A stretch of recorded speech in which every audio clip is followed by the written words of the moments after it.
Good afternoon and welcome to the Center for Disaster Philanthropy webinar, Creative Ways Funders Can Address the Refugee Crisis. My name is Regine Webster and I'm the Vice President of the Center for Disaster Philanthropy. The global refugee crisis continues to break records.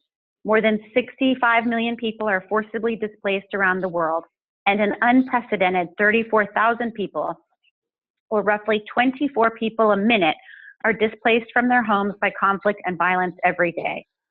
And more than half of the world's refugees are children. Understanding how to use philanthropic resources to address the global refugee crisis is incredibly challenging. A complex situation that's been going on for years. The crisis is politically charged and constantly changing. What is clear, however, is that the humanitarian assistance needs are mounting rapidly. We're joined in this discussion today by a panel of individuals who've had front row seats to the refugee crisis. Our discussion will feature Julian Anya, Director of Humanitarian Practice at Interaction, Ed Kane, Vice President of Grant Programs at the Conrad and Hilton Foundation, Anya Fay, President of Concern Worldwide. Before we get started, I'll just offer a few bits of housekeeping. First, this webinar is being recorded. And second of all, you can submit a question at any time using that little Q&A button at the bottom of your screen. We will do our very best to get to all of your questions at the end of the webinar after we've had a chance to have a discussion first with the panelists here. This webinar would not have been possible without the UPS Foundation's continued support of the Center for Disaster Philanthropy and our webinar series itself. I'd like now to introduce you all to Alice Turner, Humanitarian Relief and Resilience Program Supervisor at the UPS Foundation. Thank you, Regine. And hello, everybody. The UPS Foundation is proud to support the Center for Disaster Philanthropy because we know that getting together and having conversations like these and sharing information and best practices for smart philanthropy, we can really have a great impact on communities. The UPS Foundation, as the humanitarian arm of UPS, often participates in partnerships to add the power of our people and the logistics network to strengthen communities. UPS operates in 220 countries and territories around the world, making every disaster a local disaster to our people. We also happen to have the warehouses, the airplanes, and the trucks, and have been helping communities respond to disasters for decades using these assets. It allows us to, as we like to say, play to our strengths. We provide supply chain and logistics services, transportation, human capital expertise, emergency goods and supplies, and of course, financial contributions to help displaced families and communities rebuild. Since 2012, the UPS Foundation has partnered with UN agencies and NGOs to provide aid in response to the refugee conflicts in Africa, the Middle East, and now in Europe. In fact, we've supported the refugee crisis in 16 different countries, providing the funding, logistic support, and technical expertise.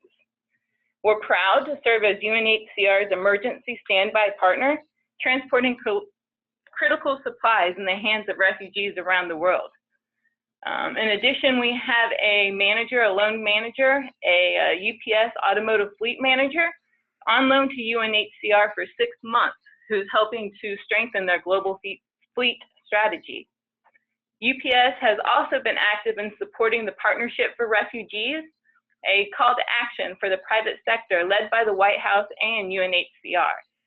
In fact, just this September at a UN General Assembly in New York, our CEO, David Abney, pledged an additional $1 million in support of crisis due to ensure that the future generations have equal opportunities. We believe that multi-stakeholder engagements and a robust public-private partnerships are necessary to begin to address just the enormity of challenges that this crisis presents for families and communities. With that, I'm gonna turn it back over to Regine and this powerful panel to provide you information on how we can work together to assist in maintaining health, welfare, and dignity of all people who are affected by this global refugee crisis. Thank you. Thanks so much, Alice. And again, we're so incredibly thankful for your generosity. Let me turn now to our panelists. Julian, if you could kick us off and just give us an overview of the current status of the refugee crisis. Hi, everyone. So, I mean, first of all, I think it's important to try to define a little bit what crisis we're talking about. I think it's been portrayed as a crisis when the refugees have come to Europe and have inundated our television screens, but the refugee movements have been going on for a very long time throughout the world, maybe without catching our imagination. So the Syria crisis really puts us in front of new challenges. When you look at the refugees worldwide, there's 16 million, up to 20 million, depending on how you count. 5 million are around the Syria crisis. So it's an important number, but we have to see the broader picture. I think then another thing to look at is those numbers are, of course, important, huge, and they make us a little bit afraid. We see hordes coming to our shores. However, if we look at history, this is not that important. We look at World War II, we collectively as the international community dealt with much larger number of refugees. If you look at Indochina in the 80s, same thing. We were able to assist those people, protect those people, and show leadership with those affected. I think this is something that we have to look to.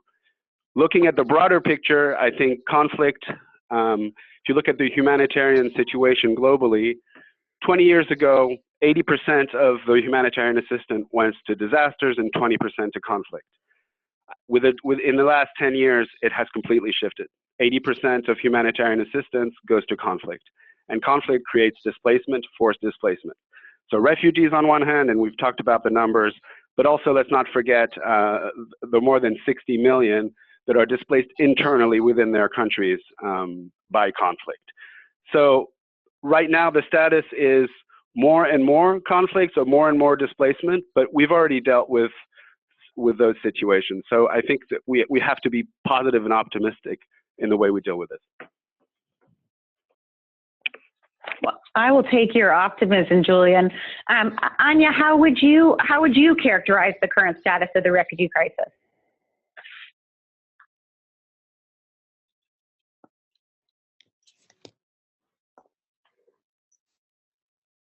Anya, I'm pretty sure you are on mute.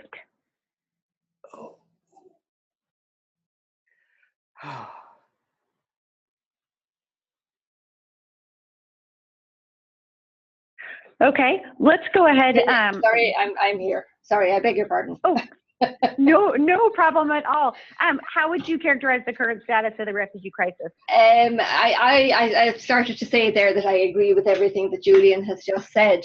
And I suppose what I would say in addition is that we really need to keep to the fore of our minds the fact that people do not willingly leave home. You know, leave home without their possessions, largely to flee to another country, unless circumstances have really driven them, and and that is primarily conflict. And so to just keep in mind that the somewhat negative narrative that has been in the media over many months is not the one that's actually true. And again, the Syria crisis is the one that tends to be on our screens most often these days. But again, it is a much broader problem, and you have countries like South Sudan where people are fleeing to neighbouring countries, with Uganda probably taking the bulk of them. You have refugees in Kenya from Somalia and other countries. You have refugees from Afghanistan and Pakistan that have been there for many years. And really, I suppose to go back to what Julian said around our, as a global community, our ability and our willingness to assist and protect and to provide leadership in dealing with the refugees. That is incredibly helpful, you two. I appreciate it. Julian, are there other geographic places around the world that are of additional concern in addition to the countries that Anya just listed? Yes, I think there's a few that we shouldn't forget because they tend to be to be not necessarily on the top of the list, and Anya listed a number of them, but there's also Myanmar or Burma that with a number of internally displaced populations that are completely ostracized with no rights, no freedom of movement, even to flee, and that when they manage to actually reach the sea, also go very much in the same manner than in the 80s. The boat people go into the Bay of Bengal and try to find refuge in the region, and we shouldn't forget them. Those that do manage to cross a border and become refugees, but also those that are trapped inside.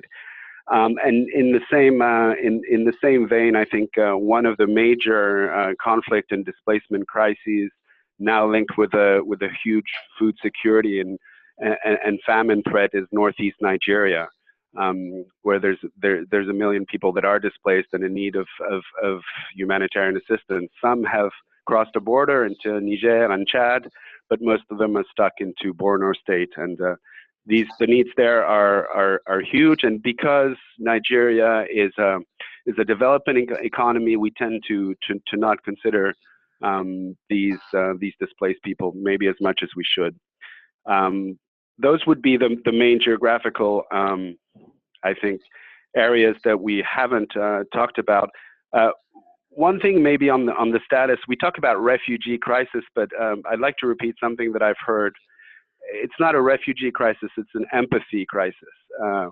It's the way we relate to people fleeing conflict. It's not the refugees themselves that are the crisis. Oh, that is really good, Julian. That is really important to remember. Thank you for drawing that forth.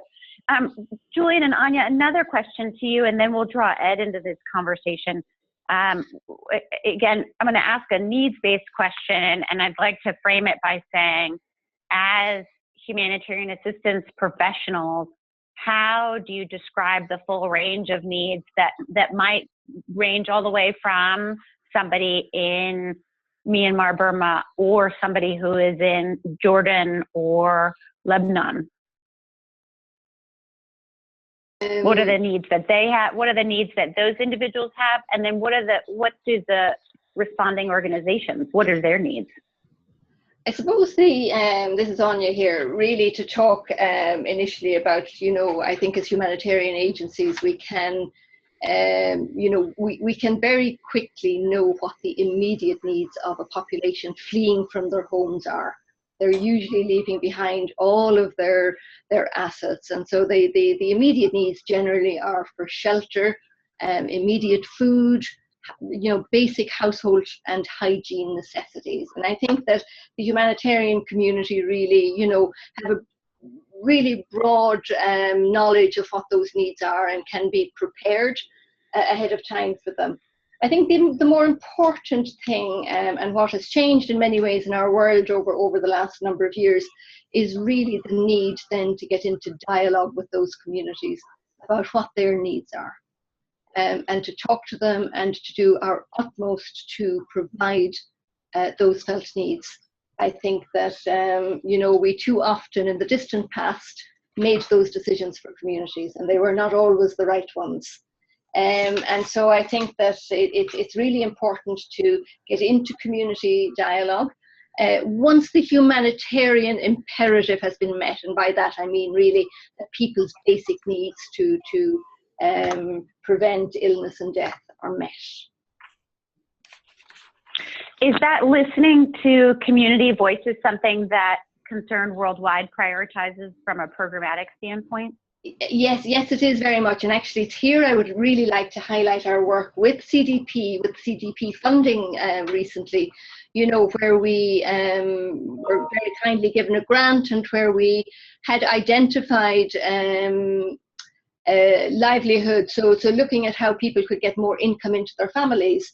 And we had received the grant, and then we actually sat down with communities in focus group discussions with men and women, boys and girls, and their needs changed from those that we had initially identified.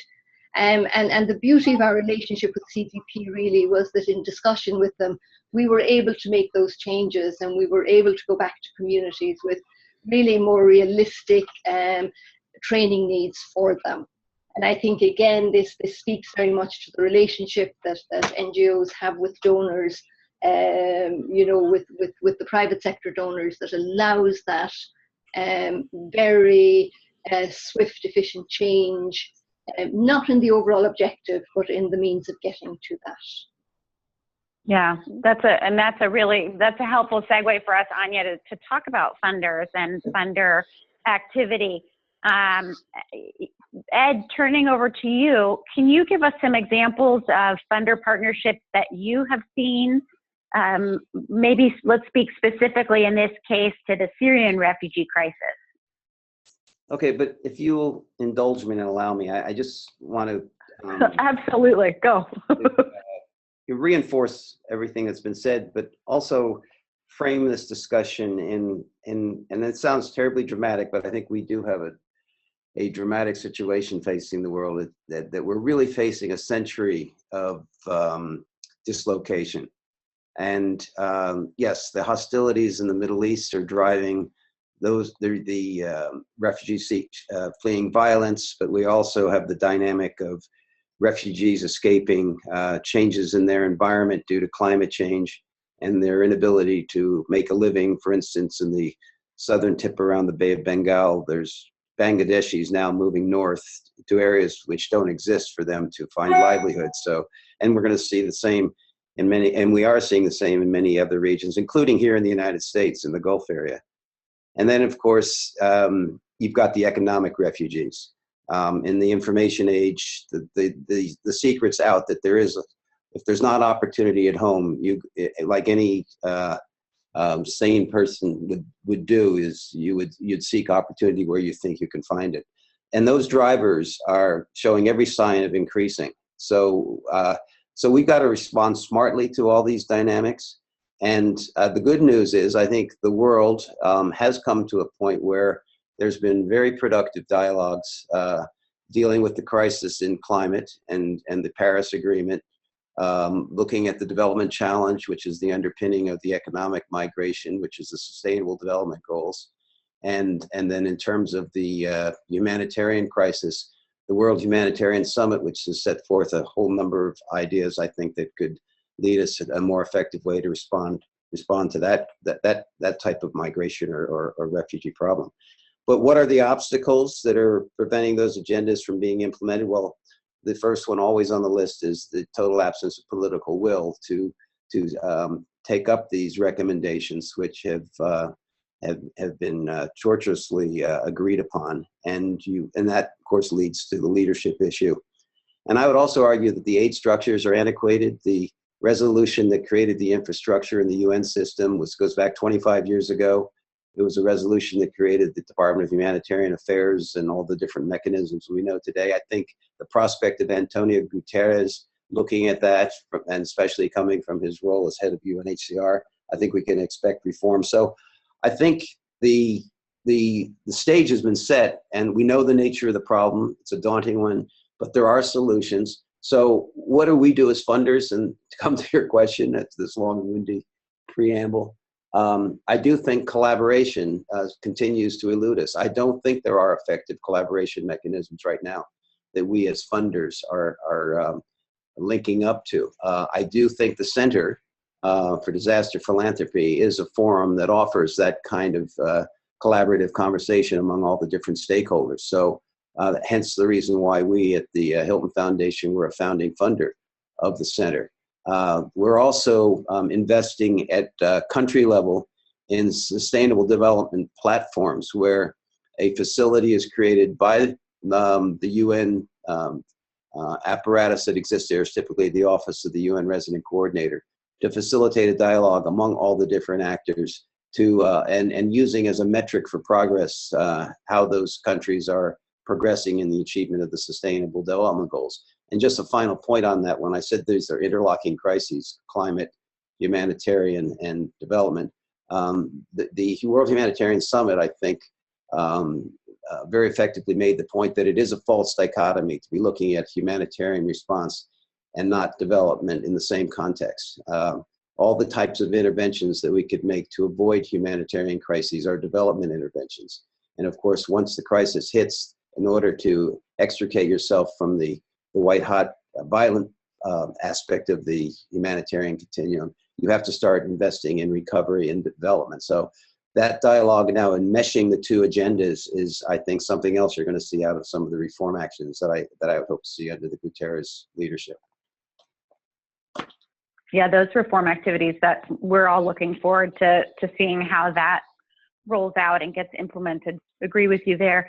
Anya and Julian, anything the two of you would like to add about funder collaborations or innovative manners in which the funding community is coming together to support refugee crises globally? Maybe if I just mention one very small effort by Concern at the moment that we're with funding from the US government. We've got a program that we call Building a Better Response. And the purpose of that essentially is working with particularly national NGOs around getting them involved in the, I call it the architecture for want of a better word, but we get involved with the systems that develop around emergencies in country. And in addition to that, we're also now just starting to work with the private sector, you know, around how collaboration and coordination can and should take place in the event of a crisis. It's really an education learning tool that's online as well. But we do a lot of face-to-face workshops on that. Just as a small example of trying to get collaboration. But sadly, I agree with Ed. I think there's very, very little funder-donor collaboration across crisis. Would you two say that there's very little funder collaboration even within the multilateral and bilateral funders as well? Yes. Feel free to say yes. Yeah, okay. Yes. Yes, I would agree.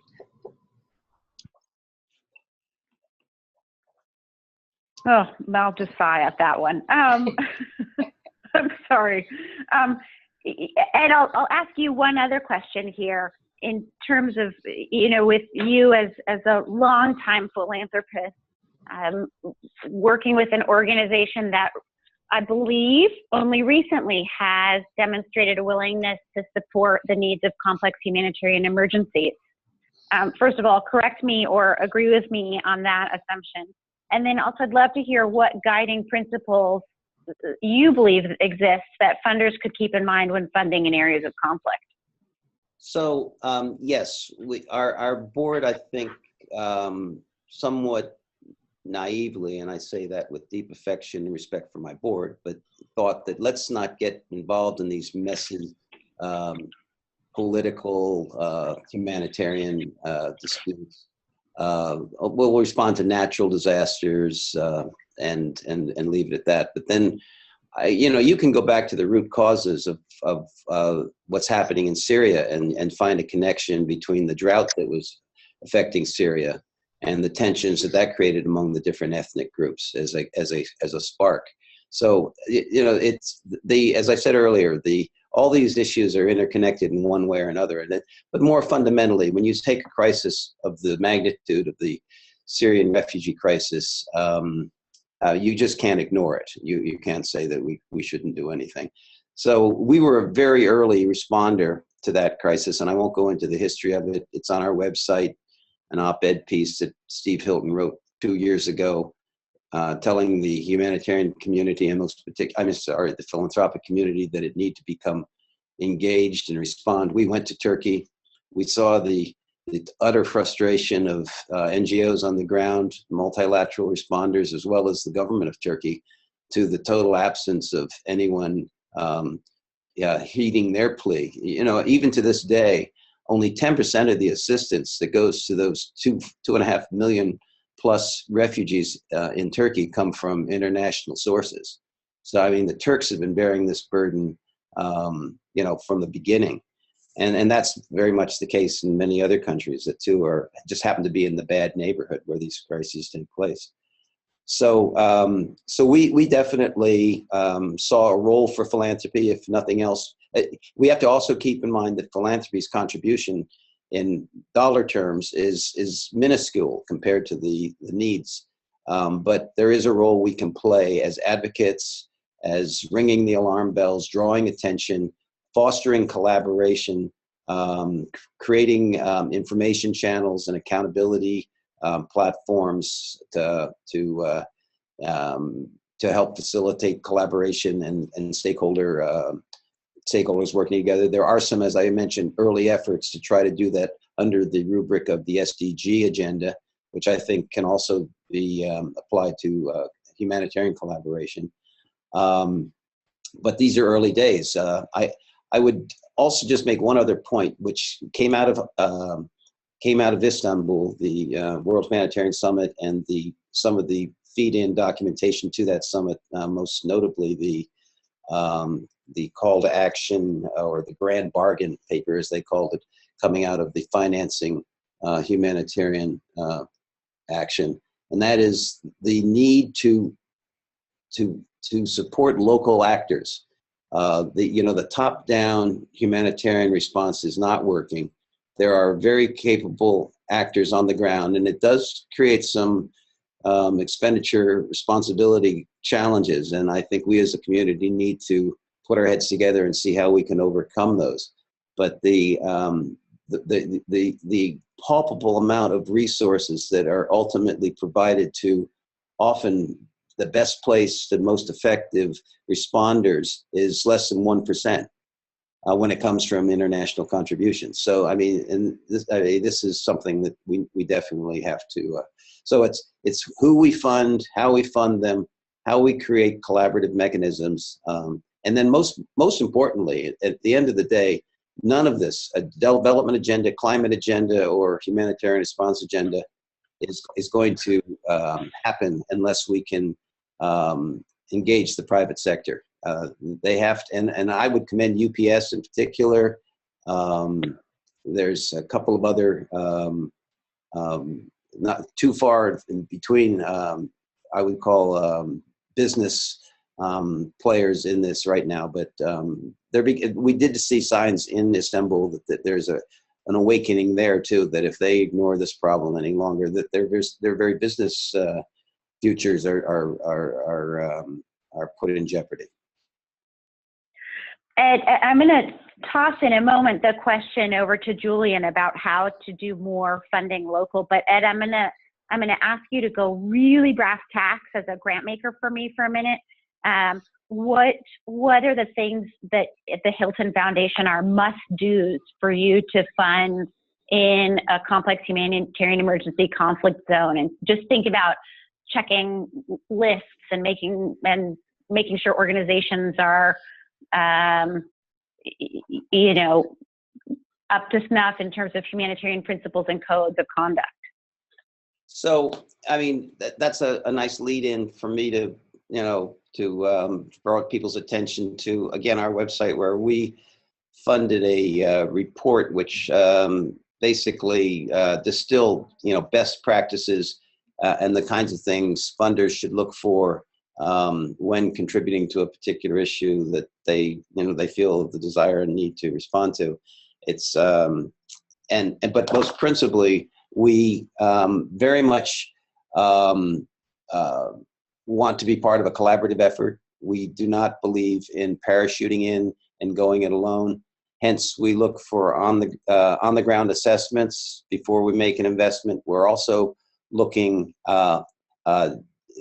downstream rather than just waiting to or just funding the relief part of the crisis, but recognizing probably the most neglected area of humanitarian response is the recovery part of the crisis. So we have a particular eye on balancing our portfolio to provide some relief, but also giving resources to the recovery. And we're now looking more and more at the front end of the crisis spectrum at the kind of prevention and mitigation types of investments that we could encourage, if not funding them ourselves, drawing attention to other possible funders to recognize that by staving off a particular humanitarian crisis, we're going to be a lot better off than if we let it fester and explode. So, and we're very much looking to, I would use as a reference the Center for Disaster Philanthropy. I think that this has been a much needed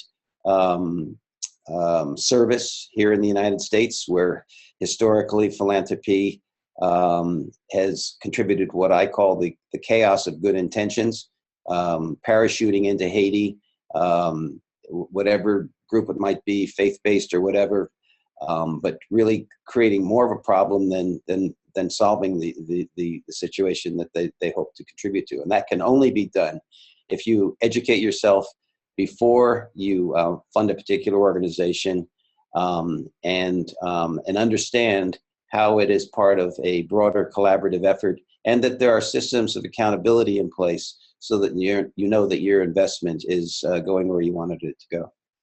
But I would say that this document that I drew to your attention is something that at least we've heard from others in philanthropy they found very useful. The other thing that guides us are the protocols that have been created by the ICRC. There's the SPHERE guidelines. There are all sorts of principles and protocols that have evolved over the last quarter of a century in particular, that guide smart funding. But as you pointed out, I think that thinking continues to evolve, and how we can empower local actors is a big challenge we continue to face. Thanks so much. Ed, talk to us about how you would consider encouraging the private philanthropic community to fund local.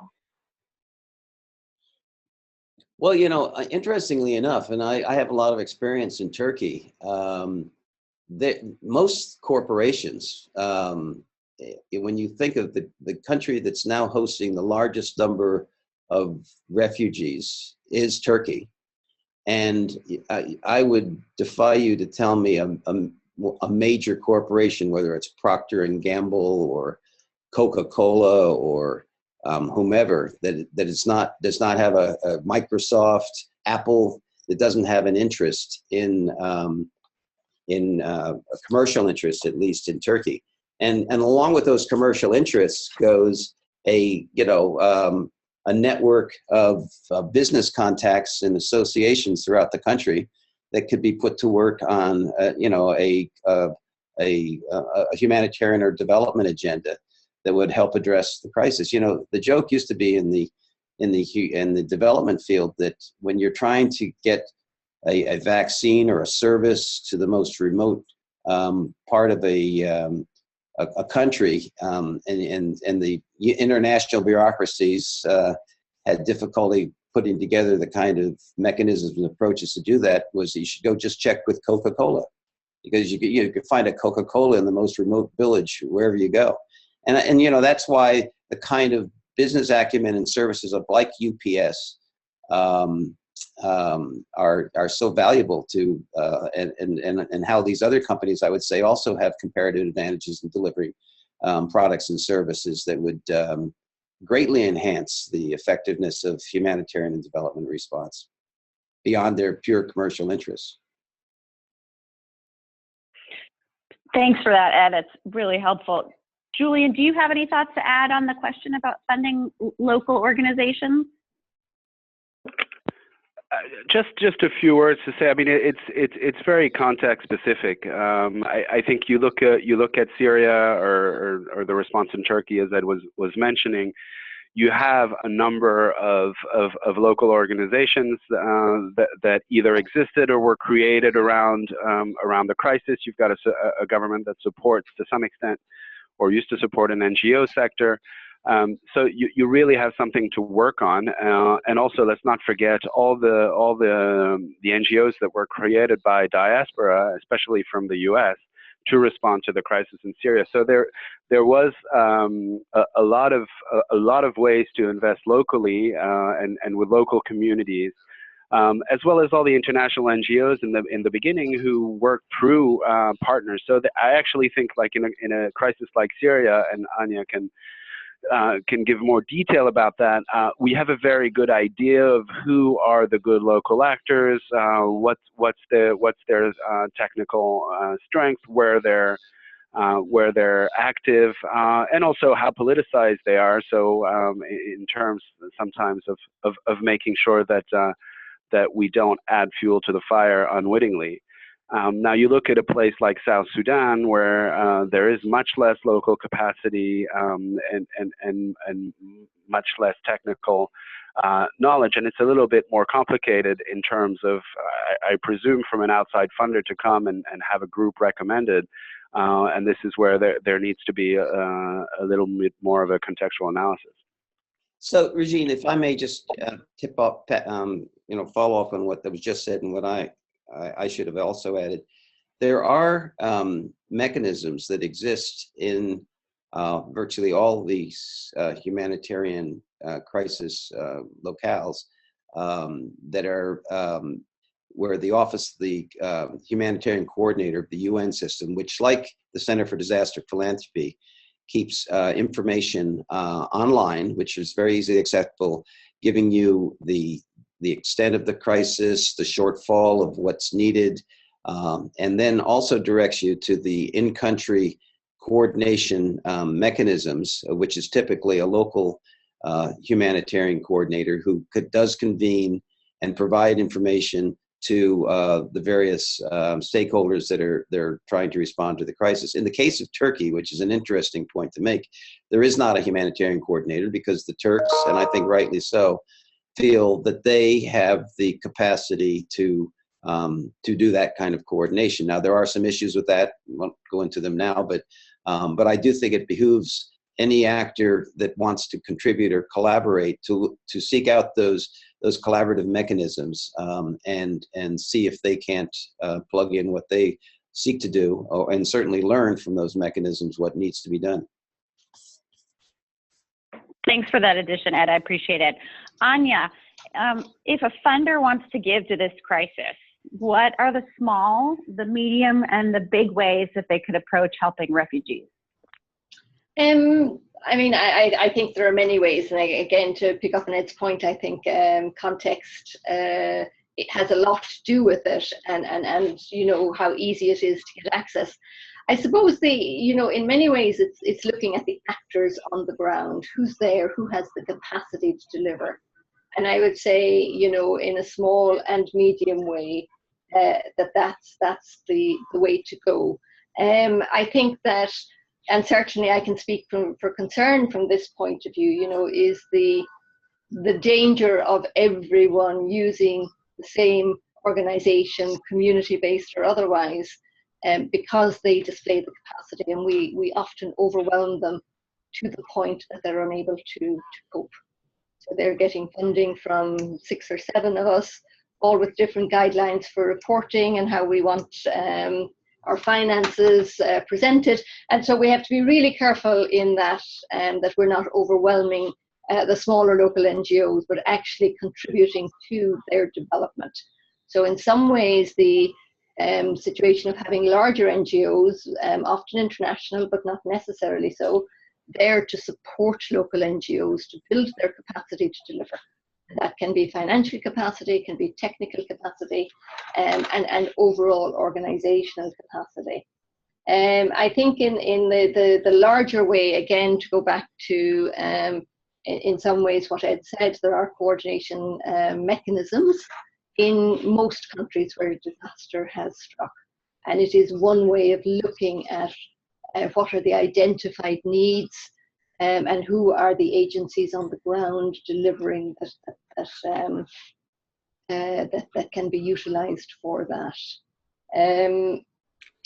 I think the other side, and in some ways, with using new technology, so using mobile technology, maybe, there's often this desire for people to deliver directly to individuals. And again, I would plead caution, I suppose, on that front, because quite often it's the people who are most familiar with that technology, who are streets ahead maybe of many of the most vulnerable, who are normally women and children, who might access that sort of support. it becomes isolated to a small number of people and can indeed create more conflict within the communities that we're trying to serve. So, I mean, I don't know if that fully answers your question, but I mean, I think there are many, many ways in which to do it, but really to look at who the actors on the ground are. You know, are they there already? Are they delivering assistance in the emergency, in the disaster we're talking about? And working through that with them. And I think developing a relationship with those partners is very important. Thank you for that. That's incredibly helpful. It sounds like there's sirens outside. I'm assuming that's New York street noise out there, Anya. Indeed. Yes, I've just put myself up to help you. No, you're fine.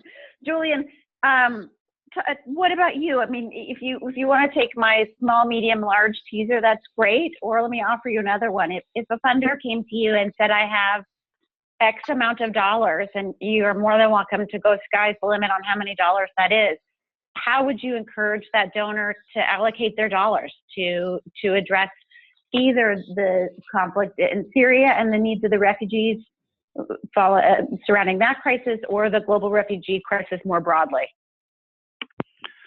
Well, maybe to take a tack that hasn't really been explored here yet, I think one thing we should not forget is the whole advocacy part of the equation, because we're seeing, as was described both by Anya and Ed previously, that there's a general climate worldwide which is much more isolationist and with a rhetorical bent against refugee, against the other. And I think there, as time passes and this discourse becomes the norm, we have to find ways to, first of all, really tell the true story of these refugees, who they are, why they're fleeing, what types of conflict they are fleeing from, and to some extent convince the public and policymakers that this is not a threat. This is an opportunity for our societies. This is an opportunity for our way of life, and not a threat. And I think it's very important to focus on that element also. And we see it with around the Syria crisis, where a lot of the work of the American Syrian organizations is really around advocating for better treatment of refugees, and better understanding of their plight, and also of our legal commitments as signatories of the refugee conventions and of all the instruments that have come after World War II. So even if the whole UN enterprise, as Ed was alluding to, is a little rusty, there's still some foundations to it that we need to uphold, and I think in that sense we shouldn't forget that element of the equation. That's a terrific ad. Thank you for that, and I appreciate how you spoke about it, both from a domestic internal context as well as the global power of advocacy. So I appreciate that. A question, you know, and I appreciate, Ed, how you and Julian have both said that this wasn't a crisis that started 5 years ago. From the perspective of many Americans, the global refugee crisis started with the Syrian complex humanitarian emergency. And I'm curious, and again, I hear that you both would disagree with me on that. I'm curious though, have you seen any behavior on behalf of the private funder community over the past 5 years that gives you hope? Have you seen any gifts, any advocacy, any actions that you think are particularly praiseworthy? Well, I think I just came from, I was on a jury last weekend at USC for students in the master's, in the MBA program, engineering students, architectural students, who were responding to a challenge by the Holt Prize, and I don't know if many are familiar with that, but it's $1 million prize that rewards a organization or a group, an idea that responds to a particular challenge facing the world. And this year, the focus was on the refugee crisis, how to empower refugees and give them a dignified life.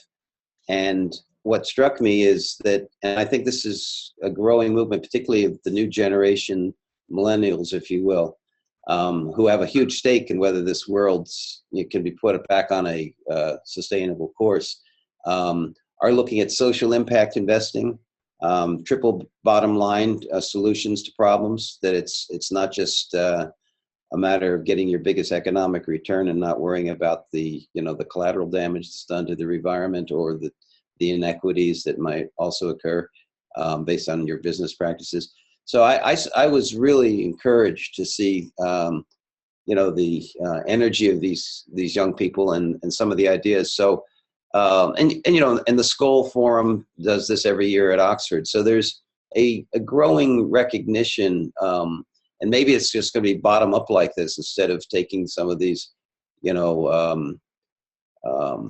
old economy kinds of thinking, that there's a new generation that's starting to look at business solutions to many of the problems we're discussing. So, but have I seen, huge response? As I mentioned, you've got the UPSs, the Western Unions that are playing a key role in the humanitarian context.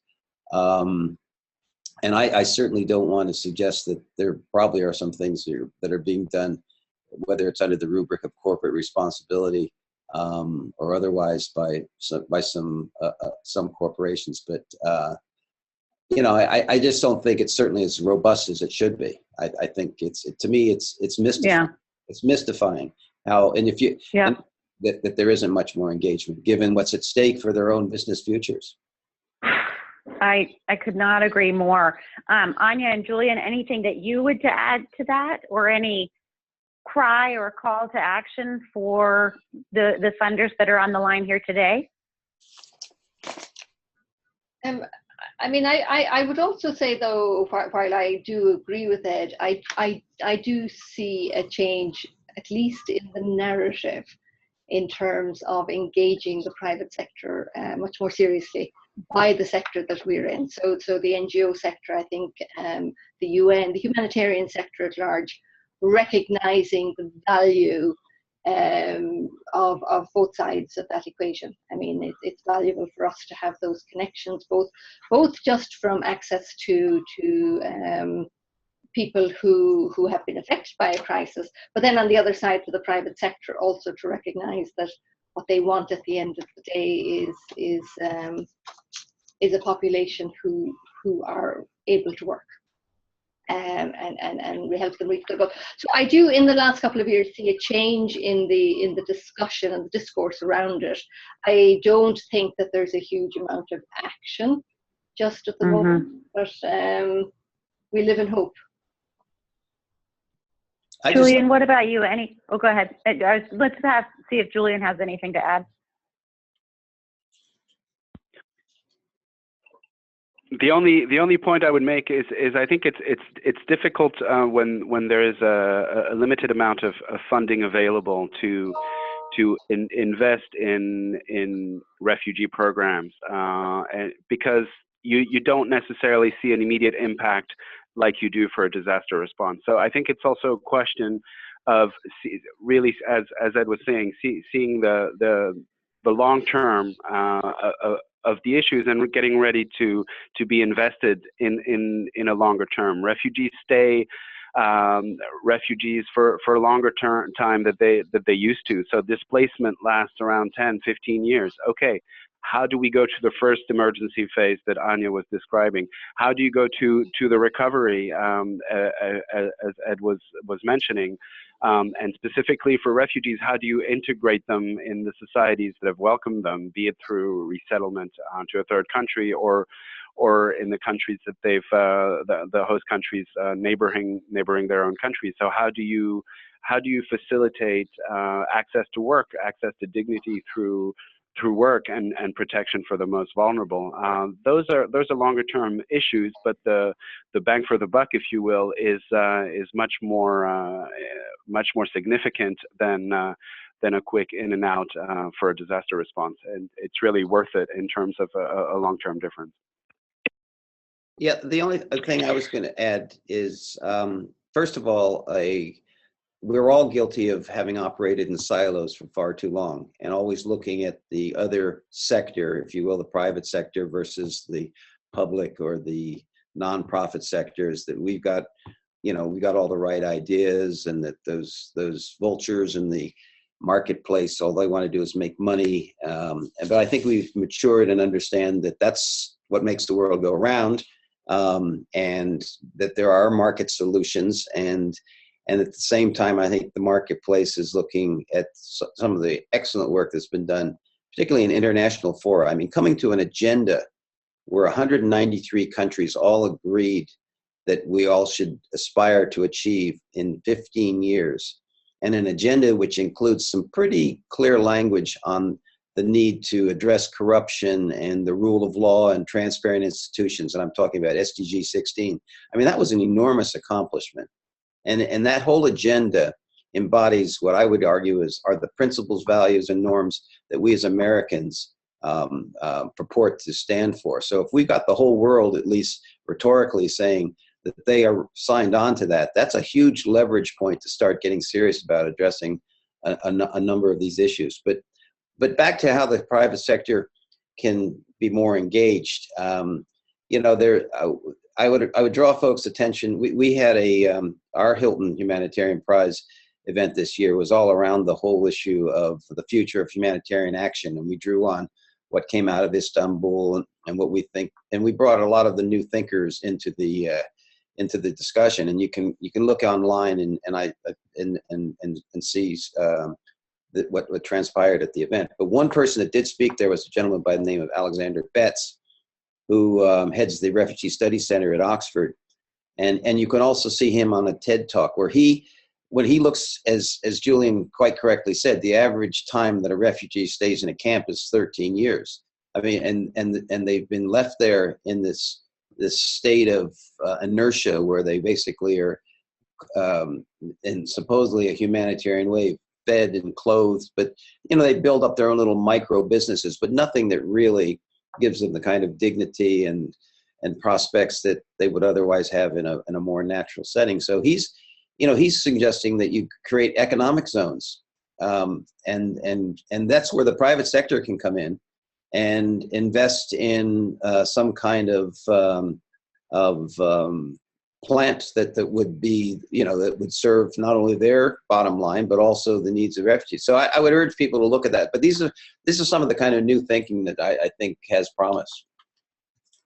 Ed, if you have a second, if you can grab some of the links from your site, I don't know if you can do that at the same time that we're talking, and you can pop them in the chat box. That way everybody who's on the line will actually be able to see where to look and what to draw from. Julian, I'm going to pop one last question over to you, and this is from our colleagues over at EvidenceAid. Something that no panel member has mentioned so far is working with academics to support evidence-based decision-making in this crisis. How do the panelists see that this can be facilitated? Do they support the funding of other partners who are not providing on-the-ground support, but who are facilitating best practice on the ground? And if so, how do we foster this collaboration between the potential partners? I wish I had an easy answer for that. I think it's more on a partner by partner phenomenon that you can look at in terms of looking at what programming works. I think there's a lot of research now that is done within NGOs themselves that have their own research agendas and work closely in collaboration with some academic institutions. What's interesting, what the Syria crisis, refugee crisis has kind of brought to the fore is the whole ideas around or implementation around much more cash assistance, since refugees are overwhelmingly in urban areas, not in camps. The main mode of assistance in some of those areas is through debit cards. Instead of giving a bag of rice. And so there's been a lot of studies around these new modalities of providing assistance, both in terms of protection, best practices in terms of is it better to do multi-purpose cash grants, or is it only food vouchers, et cetera. So there's a lot of I think that the recent refugee crisis has created a lot of new data, and there are a number of opportunities to work with organizations on the ground. I mean, if there's specific requests, I mean, I'm happy to field them, and as a network, and then try to find the most appropriate partners for whatever institution is interested in engaging in some of this research. That's super helpful. Thanks, Julian. And I'll definitely send the person who asked that question over to you after our call.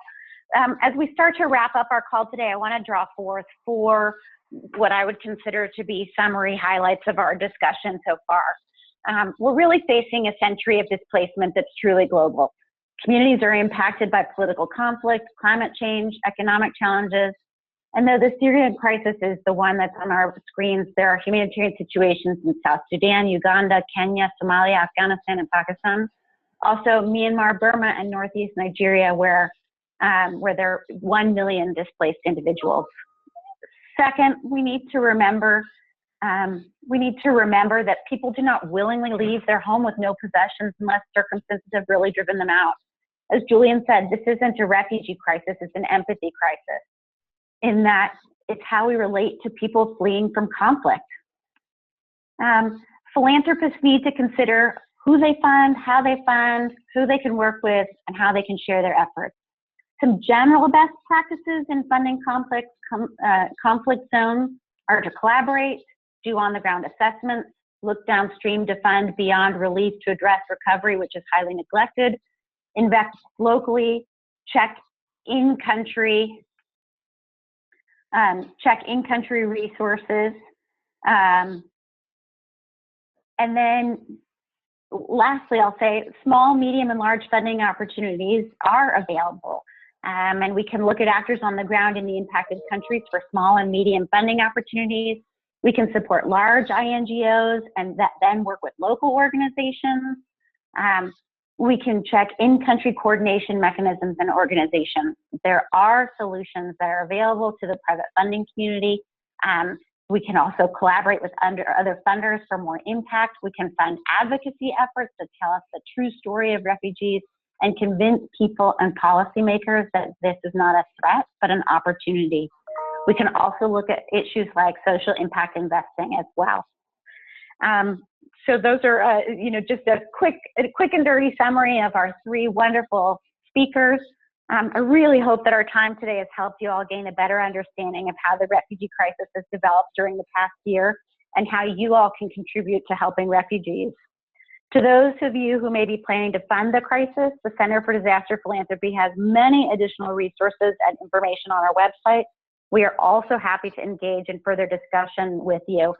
Our Global Refugee Crisis Fund is also available to funders who would like to collaborate with other donors. In order to respect everybody's time and really just keep this conversation to an hour, this is all the time that we have today, and I'm sorry about that.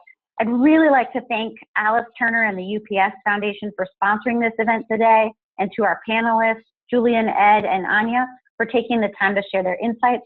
And I'd really like to thank all of you who joined us today. I am super easy to find. You may call me, you call me at the number below, or also email me at regine.webster@disasterphilanthropy.org. Happy to answer your questions or to point you in the direction of another individual that would better be able to answer a question. So I want to thank you all. My best wishes to you all for a very, very happy holidays. Thank you so much. Thank you.